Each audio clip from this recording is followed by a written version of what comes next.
era o imperador da Pérsia. E ele tinha sua vida na mão do seu copeiro. Qualquer coisa que era servido para o rei, era ele que examinava, bebia primeiro, aí o rei poderia ser servido.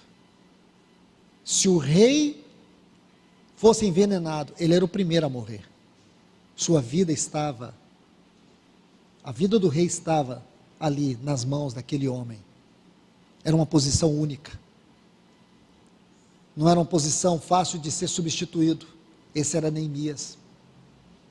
Que privilégio, que posição, que glória humana ele tinha. Mas um dia, irmãos, uma pergunta mudou o seu olhar. Por favor, abra comigo suas Bíblias. Eu fiz toda esta exposição para que nós pudéssemos ler esse texto de uma forma diferente. E eu sei que vocês, todos nós, já lemos esses textos aqui no capítulo 1. Muitas e muitas vezes. Hoje você vai ler de uma forma diferente. Observe. Essas palavras são de Neemias. Sucedeu no mês de Quisleu, no ano 20, quando eu estava no castelo de Suzã. Estava no palácio de Suzã. Neemias capítulo 1. Veio Anani, um de meus irmãos, com alguns homens de Judá. Perguntei-lhe. Esta é a palavra importante aqui. Perguntei-lhe. Quem pergunta quer saber. Quem pergunta se interessa. Neemias não era um homem de perguntar por perguntar. Neemias era um homem de interesse. Perguntei-lhes a respeito dos judeus que tinham escapado, os restos do cativeiro, aqueles que tinham voltado com Zorobabel, com Josué, aqueles que tinham restaurado a casa de Deus, aqueles que estavam debaixo da vara e do cajado de Esdras. E diz a respeito de Jerusalém. Eles me responderam: os restos que ficaram do cativeiro lá na província estão em grande aflição e opróbrio. Os muros de Jerusalém estão demolidos e as suas portas consumidas pelo fogo. Ao ouvir essas palavras, sentei-me, chorei, planteei por muitos dias. Jejuei e orei diante do Deus dos céus. E disse: rogo-te, Jeová, Deus dos céus, que é Deus grande e terrível, que guardas aliança e misericórdia com aqueles que amam e observam os seus mandamentos. Estejam atentos os teus ouvidos e abertos os teus olhos, para ouvires a oração de teu servo, que hoje faço em tua presença, de dia e de noite.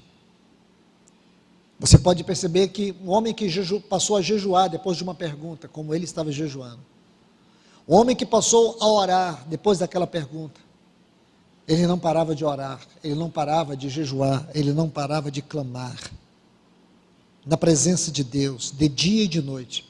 Eu te pergunto, como você poderia observar, aqui por essas palavras, como deveria estar o seu olhar, o seu semblante? Então você vai ver que ele vai fazer uma confissão de pecados.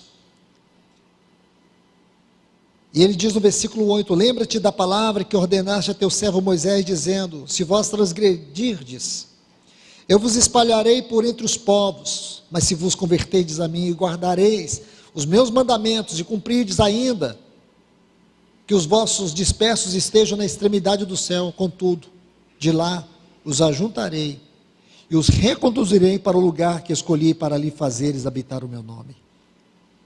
Aí ele diz no versículo 11, rogo-te, Senhor, que estejam atentos os teus ouvidos à oração de teu servo e à oração dos teus servos, que se deleitem em temer o teu nome.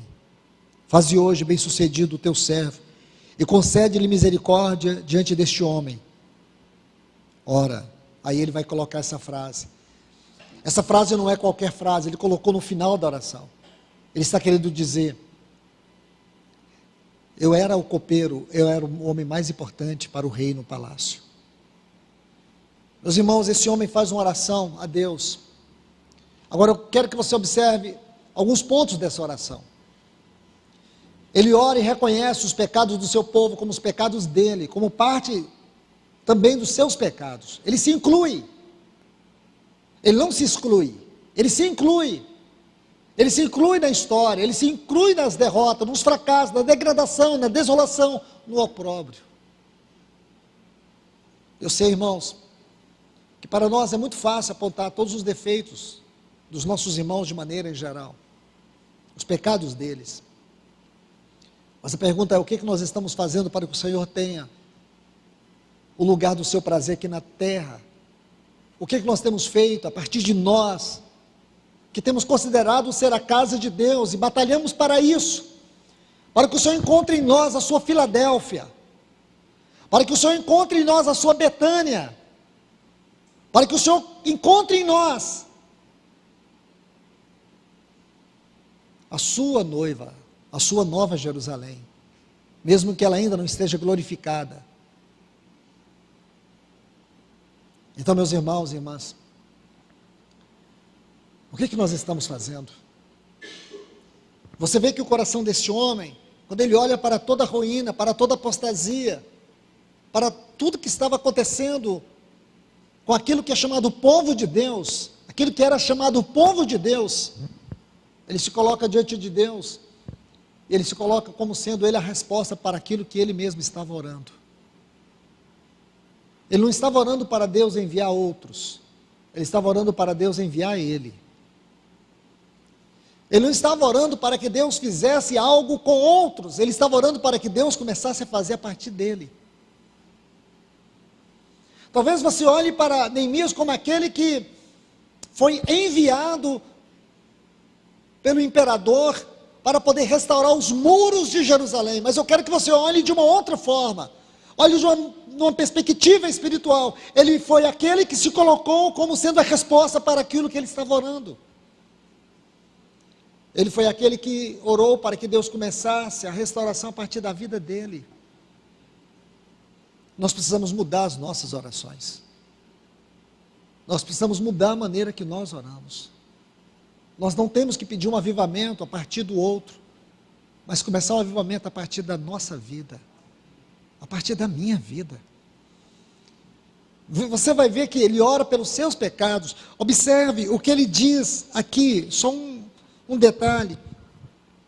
Olha o que ele diz.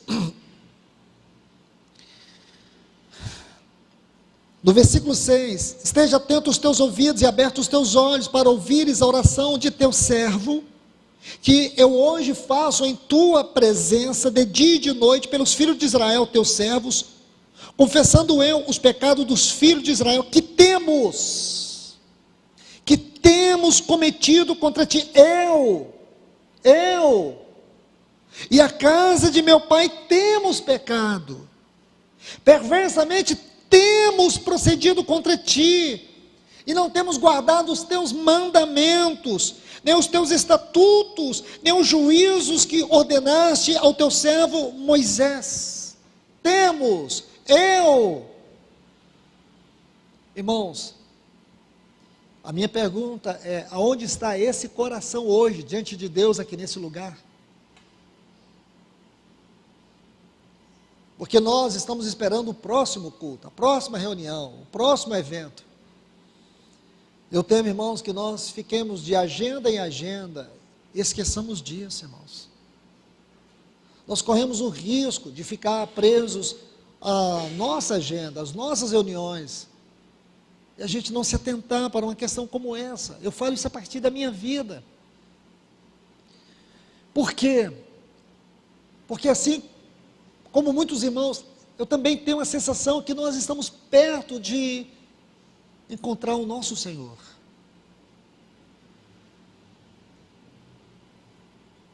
Eu creio, meus irmãos e irmãs, que antes disso o Senhor deseja restaurar a glória da sua presença, recuperar sua completa satisfação no meio do seu povo aqui na terra.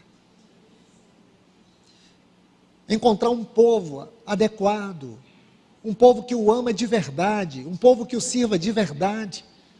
como Filadélfia, tendes pouca força, mas um povo que batalha arduamente para não negar o testemunho de Deus, não dar as costas para Deus, para o seu nome, não se deixar levar